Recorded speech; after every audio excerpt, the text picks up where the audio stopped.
টাকা নেবা? টাকাটা খুব দরকার, আমার মায় অসুস্থ, আমার তো দুনিয়াত মায় ছাড়া কেউ নাই, আমার যেমনি হোক টাকাটা লাগবে। ঠিক মতো যদি টাকা পয়সা না দিতে পারো তাহলে এখন জমি মন নামে যাবে। আপনি আমার উপর বিশ্বাস রাখেন, সময় মতো সুদ আসল দুইটাই দিব। নেওয়ার আগে সবে এই ধরনের কথা বলে, নেওয়ার পরে আর ঠিক মতন টাকা পয়সা দেয় না, ঘুরতে ঘুরতে নলি ব্যথা হয়ে যায়। আমি খুব বিপদে পড়ছি, আমার টাকাটা লাগবে। তুমি সন্ধ্যার পর আমার দোকানে আইও, ওই টাকা পয়সা সব দিয়ে দিব। মানে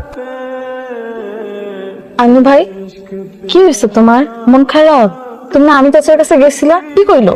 বিপদের কথা হইন না, এটা চড়া সুদ ধরা দিস। এই যে টাকাটি লইলাম বুঝছস, সব টাকা কিন্তু হাসপাতালে জমা দিলাইছি। কি করুন, কত সামনে তো আরো টাকা পয়সা লাগবে, তার উপর মাস শেষে সুদ। চোখে মুখে না অন্ধকার দেখতেছি রে, ভাবতেছি ঢাকা যাবো। ঢাকা যদি যাইতে পারি, চাকরি বাকরি খুঁজা কোনো না কোনো ভাবে একটা ব্যবস্থা করবো।